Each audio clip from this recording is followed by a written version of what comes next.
Hi, I'm Scott Robinson, Director of the REIT Center at the NYU Schack Institute of Real Estate. I also have the privilege of serving as academic advisor to our student-managed REIT Securities Investment Fund. This fund allows students to invest in U.S.-listed REITs, REOCs, and homebuilders, presenting them with an unparalleled insight into the challenges and rewards of investment management. Now that the fund has been up and running for a few quarters, we thought it'd be a good time to speak to other fund managers to learn more about their strategies, hear their thoughts about the evolution of the REIT sector, and discuss the current investment environment. We are fortunate enough to speak with three separate managers as part of the series we're calling Meet the Managers. They include David Auerbach of Hoya Capital Real Estate, Phil Bach and Roni Appel of Armada ETF Advisors, and Matthew Kirshner of Cohen & Steers.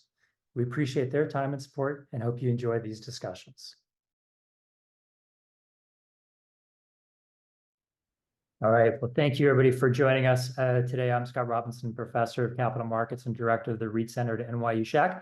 I'm joined with Aaron Goldman, Head Analyst of the NYU REIT Securities Investment Fund. We're very excited today to be speaking with Hunter Hopcroft and Roni Appel from Armada ETF Advisors. This is part of the series on active versus passive REIT securities investment. You guys have some interesting things you're working on. I won't say you're new to the space, but I will say you're maybe something of a disruptor. So I'm looking forward to having this conversation with you. Appreciate your time. Before we get into it, why don't we, Hunter and then Roni, why don't you give us a little bit of your bios and backgrounds, and then we'll go from there. Sure. Hunter, do you want to start? Sure. So I came to Armada mostly from the private real estate allocation side. I worked in various RIA and family office functions allocating to private real estate. And the longer I did that, I was throughout that time always sort of comping and looking obviously at the data that was coming out of the public REIT space. And then as we got into 20 and 21, I got more and more interested in what was happening with public REITs, and especially the spread that was developing. It had already started maybe a few years prior, but had really reached an apex of the difference in valuation between where private real estate vehicles were marking things and public vehicles were marking things. And I started talking with the team at Armada. I had actually built an index that tried to replicate a private REIT product using public REITs, and eventually decided that I felt so strongly about this trend back to public real estate that I decided to make a career shift from the private allocation side to this public REIT space, which has been really thrilling, and certainly there's been a lot of skill transfer over to sort of thinking through a private and public lens in this space. That's kind of where I come from. Liquidity and transparency does result in volatility, so your use of the word thrilling makes sense there. Thanks. Roni? So, as you know, Armada is the result of a merger between two companies. One of them is Arialgo. I am the co-founder of Arialgo. Arialgo is a company that developed a machine learning platform to analyze and manage investments in the REIT sector in a systematic way. I've been a REIT investor for almost 25 years. And throughout this time, my interest in REITs has shifted from the fundamental side to the quantitative side. Over the years, I've observed what I believe to be anomalies and market inefficiencies in the REIT sector, and I was continuously looking for ways to exploit them with quantitative analysis. A few years ago, I met with my partner to the formation of Arialgo, Professor Asaf Ze'evi, who is a full-time professor at Columbia and a world opinion leader in machine learning and data science. And together, we have developed several ways to exploit this inefficiency in the market and develop this platform. I appreciate that, Roni. Thank you. Look, I'm older than all of you guys who have been around the REIT space since the 90s. It's definitely evolved significantly. It's gotten much larger, and I think it's become a more integrated part of the markets, the capital markets, the stock markets. Roni, you mentioned that you kind of went from being more of a fundamentals guy to now being a little more quantitative, and that's kind of what's driven the work you did at Algo, and I think that's being integrated obviously into Armada. And that makes a lot of sense. The world's very data focused, and there's a lot more data, and there's a lot more data to analyze. Can you talk a little bit, maybe give us a little bit of a historical background about REIT investing over the past couple of decades, and how maybe because it was more of a boutique, like backwater of the capital markets, it was more about fundamentals than on data analytics? Is it because of that size evolution, or is it because the whole world has just changed? I think that's a very interesting question. There certainly has been an evolution in the broad market in terms of investing, and we've seen it in the past 2 decades with the shift from fundamental analysis to factor investing, with the smart beta strategies, the shift towards passive investing, and recently with the addition of AI and machine learning, that whole element became even more advanced and sophisticated. However, we see a different phenomenon in the REIT market. The REIT market is large and liquid, but it's fairly traditional in the way investments are managed. And importantly, the factors and data in the REIT market are different than the ones in the broad market. And therefore, the broad strategies, what is sometimes called as a generalist strategies, do not always work in the REIT market because the data is different, the important factors are different. So for all those reasons, we have seen that the REIT market has fallen behind the broad market in the applications of passive strategies and, of course, machine learning and AI strategies. Hence the significant opportunity that we at Armada are now capitalizing. I'd point out every year, I think it recently came out, Morningstar produces a report that compares active to passive management across all sectors. And this year's report showed, and I think this has been a trend for some years, I wish I had the statistics on hand, in the real estate sector, active is one of the better performing relative to passive.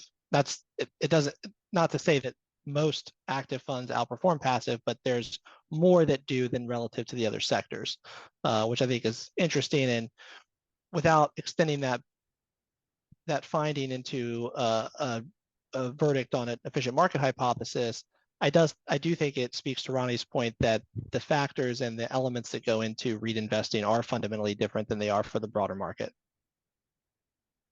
That makes sense. Now, Hunter, you said you were attracted to the sector a little bit because of the differences that you see between the public and private markets. Is there a relationship there with passive and active, or is it just completely different worlds? Well, something we believe, and I think is kind of observable but also intuitive, is that the volatility of REIT equity is far more volatile than the underlying fundamentals of the properties. And for investors, that presents a tremendous opportunity, but a lot of the ways you would invest passively does not necessarily exploit that opportunity.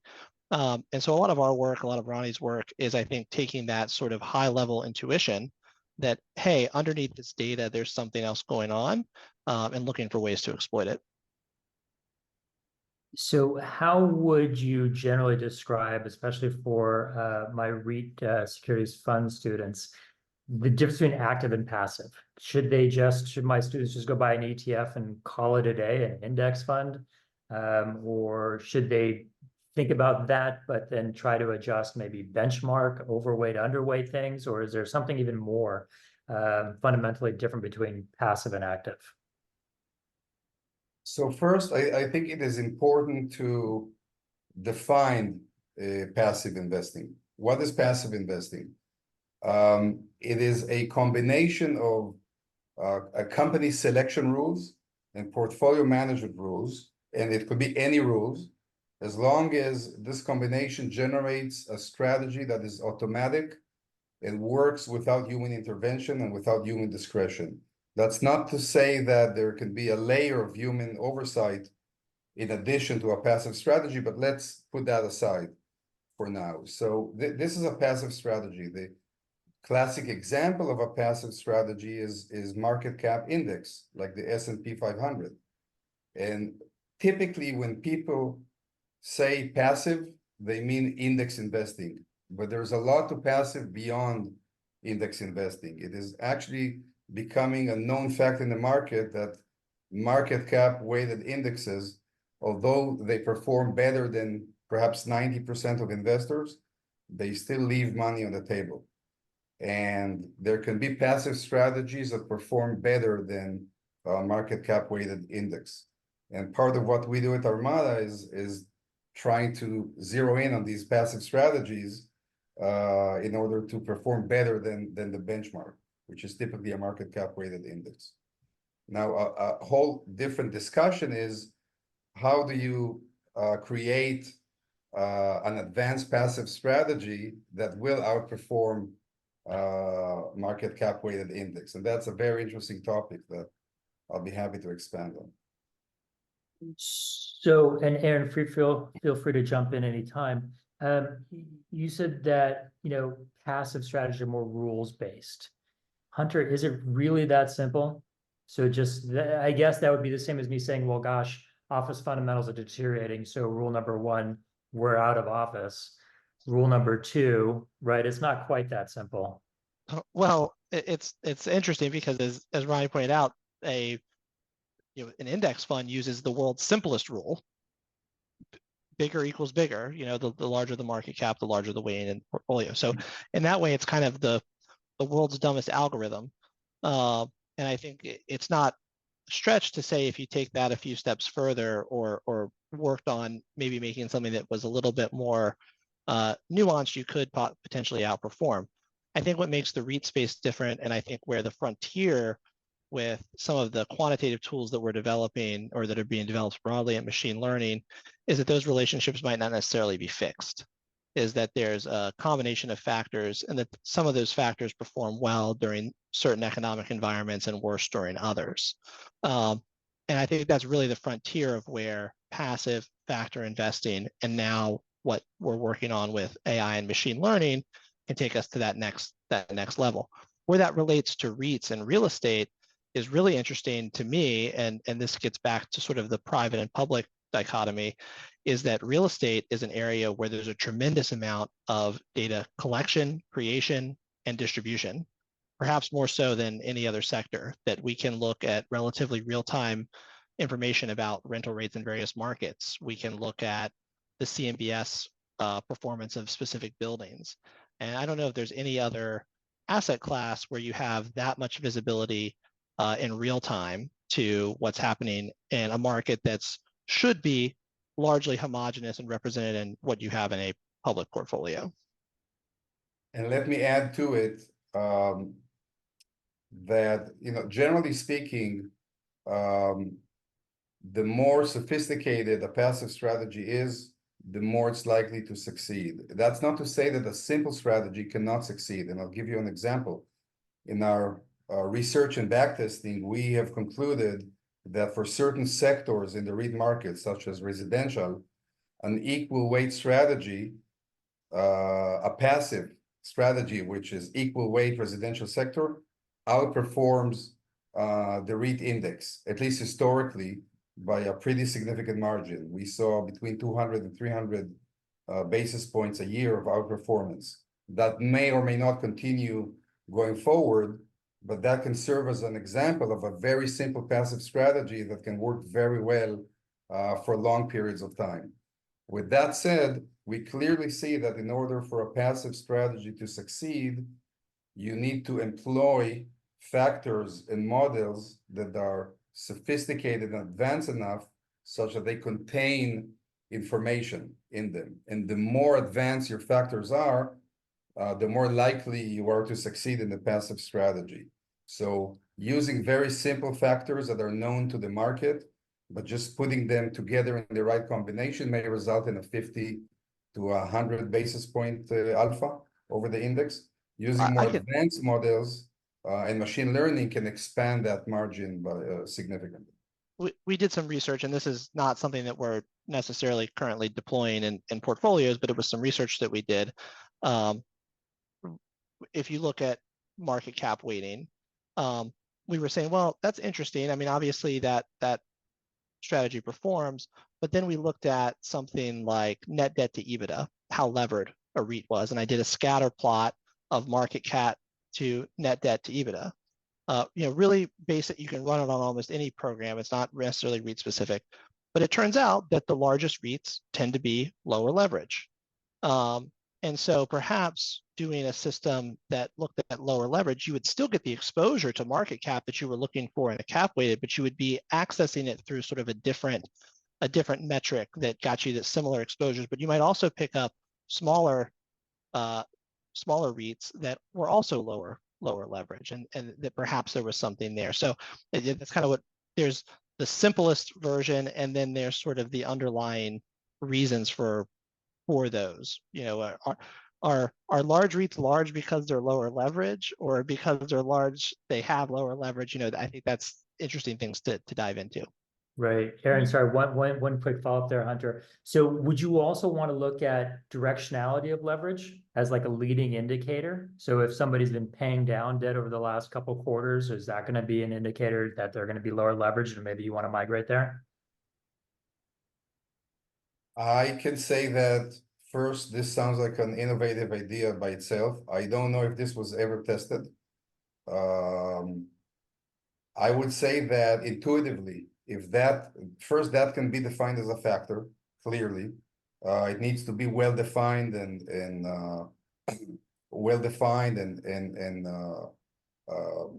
I would say implemented in a methodical way and tested.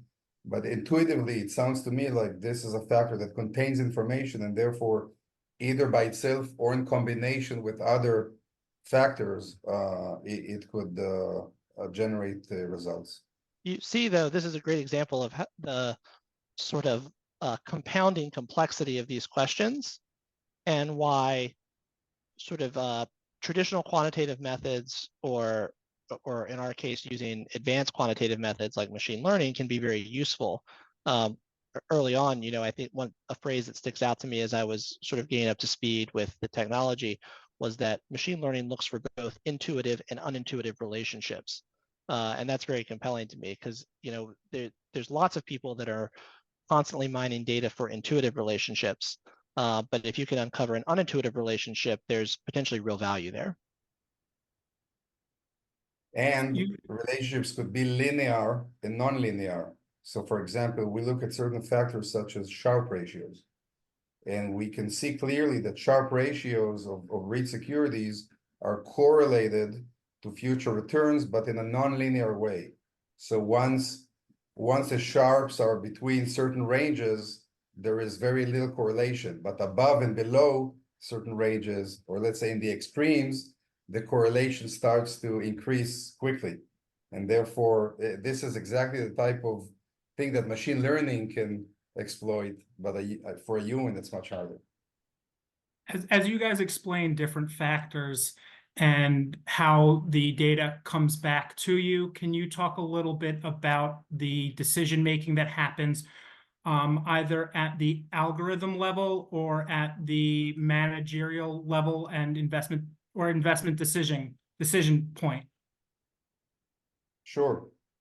And so we have a big part of our system's architecture has to do with how do single factors translate into scores, and how do these scores translate into an index, and how does an index translate into a portfolio, and how is a portfolio managed with portfolio rules and guardrails. And so there's one level of course, there's a very high degree of automation in all of this, and this is key to employ a passive strategy and machine learning. But there's also human discretion that and oversight that comes into play at several levels. First, in setting the rules, then in setting the boundaries and guardrails of the portfolio. But even after we receive the final output, we can either fly autopilot or with oversight and intervention. And at this point, we still choose to employ a relatively high degree of oversight, just because machine learning is at its relatively early days in managing investments, and people tend not to like black boxes. People tend to rely on people. And so it's great to know that we have this great plane that can take us from A to B, but it's great to know that we have a pilot that can take control over the plane. this expresses itself usually most explicitly in subsector allocation of, because of the rise of indexing, like it or not, we're judged against the benchmark. And so we have to at least keep an eye on those subsector exposures and be not necessarily override it, but at least be conscientious of when we're taking a lot of active risk relative to the benchmark, especially from a subsector allocation standpoint. I joke, everyone, for most investors, whether they're sort of, retirement savers or institutions even, may look at their real estate sleeve as a monolith. Oh, that there is real estate. And right up until the second they don't, right up until you have a COVID, they say, how much office do I have? How much San Francisco exposure do I have? And then they start to really be concerned with these exposures. I think it's our duty as managers to be ahead of those questions, not behind them.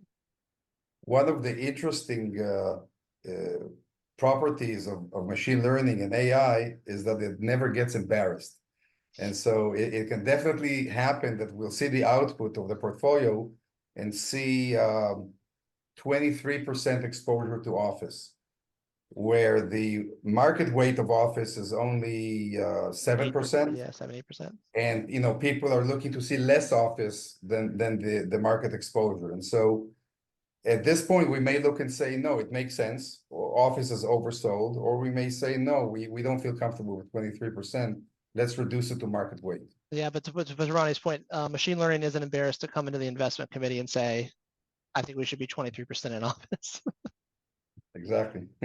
I want to get into your analytics and data analysis in great detail, but would that, just real quickly, would that 23% be just a basket weighting, or is there specific names targeted in that?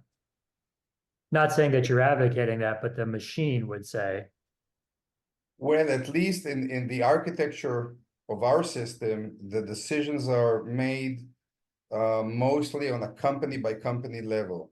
The outcome, the downstream outcome might be that a certain sector grows larger than its market weight. But that comes because the algorithm looks at individual companies. It just concludes on a company by company basis that the risk reward ratio justifies a position. It produces scores agnostic to subsector, and it's our job to determine if that output, how that output would be expressed in a portfolio is the exposures we think are prudent or make sense. You guys have spoken about some company specific or industry specific factors. Do you guys consider macro factors into your model? Definitely. The most important macro factors are interest rates. It's well known that the sector is highly sensitive to interest rates. By the way, an interesting question that is not discussed a lot, in the media and analyst reports is which interest rates exactly is the industry sensitive to. In many cases, people discuss the 10-year treasury, but there are other very interesting factors that are worth looking at, such as the difference between the 10-year and the 5-year, difference between the 10-year and the 20-year or the 2-year, real interest rates. And, we have clearly seen over the past 2 years that there were periods in which REITs responded to nominal interest rates, and then there was a clear shift when they started to respond to real interest rates. And this is something that we follow, of course. Obviously, if you look at the top of the index, you've got a lot of data centers and cell towers. And it's very easy to make a secular growth story for those. Mobile telephony and data has expanded tremendously, but they're also relatively long duration names. And so their pricing and valuations have been obviously impacted by rates, falling for much of the period. And so I think that's sort of getting at Roni's point. If you look at, oh, wow, rates fell to, multi-decade lows, and the REIT names at the top of the index with the largest market caps and richest valuations happen to be relatively long duration exposures. Fair. I had an interesting conversation with a REIT fixed income manager recently, Really great insight. We both agreed that long-term rates weren't going to come down anytime soon, if ever again. He might be a little more bearish than me. But he does believe the short end of the curve is going to come down, and that's going to drive more funds further out the risk spectrum, which would be very beneficial to REITs and real estate. So even if the 10-year goes up, there would be more money flowing into REITs and real estate because the short end's going down and that money market cash is kind of going away. Is that something similar that you guys would be able to bake in? I'll let Roni expand on this because he's obviously much more familiar with the algorithm, but something that we focus on, which I would say academic finance and the market at large does not, is dividends, which are fundamental feature of REITs, is this cash nexus, this cash return to shareholders, which has been in the broader market downplayed significantly. But I think in an era we might be in now with, as Jim Grant says, interest rates we can be proud of, we may see a return of investor concern for having a cash return on their investment. And I know, Roni said, Roni can speak to this, at least a handful of the models we use focus specifically on that dividend yield element. Yes, we focus on dividend yield. We focus on dividend coverage, the ability of the company to pay dividends from their free cash flow. One of our more interesting models, and that was actually one of our first models, is looking at the yield spread between the REIT's dividend yield and the 10-year. Now, we have discovered in our research that that number, that spread in and of itself doesn't tell you much in terms of future returns. However, if you compare that number to historical norms for that specific REIT, that generates a very interesting signal with a pretty good predictive power. Of course, by itself, and no signal by itself is worth a lot. You need to combine it with other signals and with fundamental analysis. But that dynamic nature of the spread of the yields is a pretty powerful predictor of returns. So, at first somebody says they've got an algorithm trading platform. I think my students even caught this. Well, okay, so that means you just flip the switch on in the morning and then you go out and go for your runs, you walk your dog all day and you come back and you turn it off at the end of the market and you've made all your money. That's not at all how this works, right? This is much more of having a football stadium full of analysts who are analyzing a myriad of data series, and they're putting out information for you to kind of act upon. Is that a better analogy than having the machines kind of doing it all themselves? Well, we can generate many analogies. I mean, the one that I like to use is, imagine a physician, a doctor that is sitting over your shoulder and monitoring all your vital signs all the time, but you only visit a doctor every week or 2 weeks and get a checkup. And so our systems and our factors and models work dynamically and continuously, and they generate recommendations on a dynamic basis. We rebalance our portfolios every 3 months because our research has shown that this is the best and optimal way to do it. But what our system does, it always presents to us the most optimal and best portfolio. And over time, we shift away from that portfolio because the market changes. When the shift or the gap from the optimal portfolio becomes large enough, we rebalance. And we try to do that about 4 times a year. But also say it's important that there is a conception that a bunch of data goes into the magic box and then investment decisions come out. And we create the magic box, but we don't know how it works. That's not the case here. It's a very important, I think, from a fiduciary standpoint, but then also from a marketing standpoint, to have that transparency that for every score it gives a REIT, we can look in and find out why it's producing that score.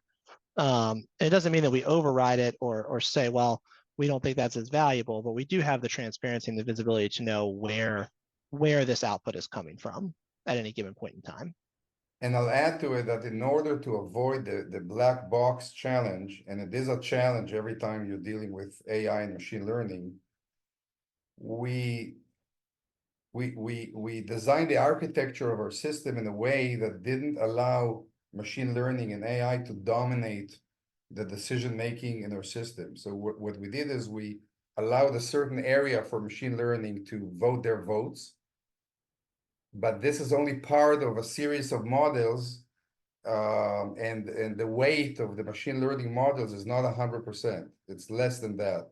And even with the machine learning models, if we work hard enough, we can delve into it. It will be incredibly difficult and complex to do, but we understand how all of our decision trees work and why they vote in the way they do.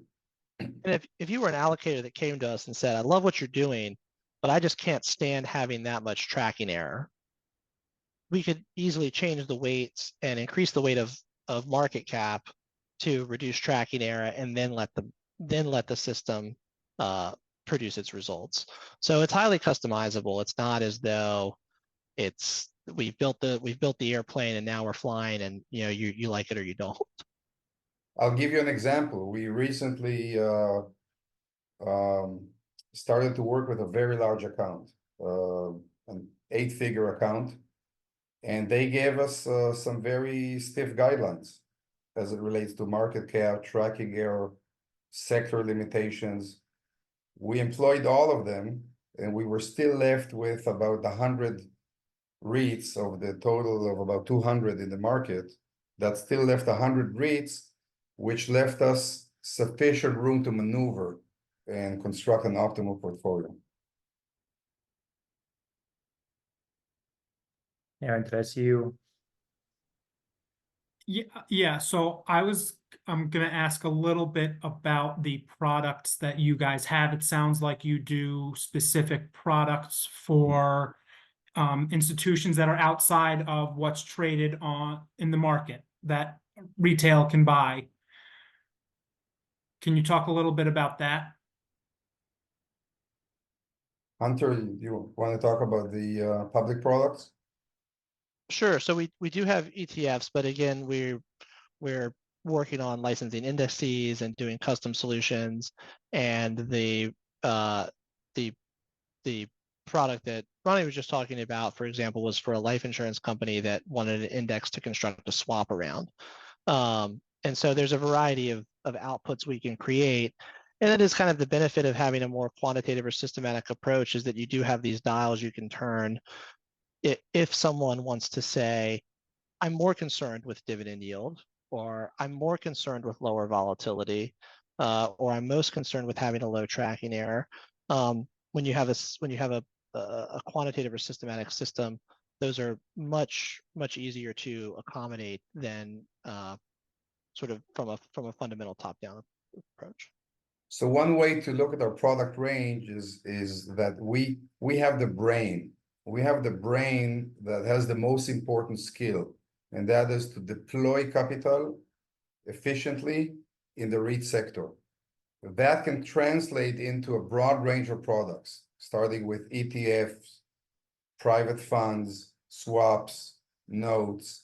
And as Hunter said, we're now dealing with some large insurance companies that are very interested in the brain, but they would like to maintain control over the product.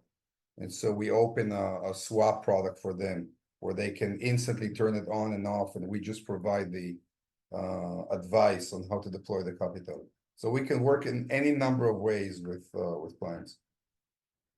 Are there any regulatory challenges here? As it relates to AI? Yeah. I would say emerging. I would say that the Okay. SEC just had a judgment against two asset managers that were similar to what was happening with greenwashing, with AI washing, saying we were using AI to Right. manage these products, and in reality, they were not, or it was a very thin veneer of AI over what they were doing, which happens with any new technology that's getting a lot of buzz, that the people would be happy to ride on the draft on the PR coattails of it. So far that's been the only one, and I think the other part of it is getting back to that transparency. It's not a black box. We have the visibility into what the system is outputting, And we have the portfolio and capabilities of having the portfolio management constraints around it. Right. Okay. So it can be viewed as coming from two directions. Number one, maybe you're not really using AI. And number two, if you're using AI, you're not being transparent about it. Right. You're using it too much. Right. Aaron, I've been monopolizing the conversation a little bit. Is there anything you want to jump in with? I could have this dialogue with you guys all day long, but I want to be respectful of your time. Aaron? Back to decision-making inputs, factors. Do you guys ever consider any technical trading analysis as a part of the algorithm, looking for moving averages, things like that? The answer is yes, we do, for two reasons. Number one, these technical factors contain a lot of information in them, especially in a market that can be sometimes inefficient, like the REIT market. And so people use technical factors, but machine learning can exploit even more value out of those factors, especially in combination with each other. So one of these factors by itself may not tell you too much, and it may have already been arbitraged by the market 50 years ago.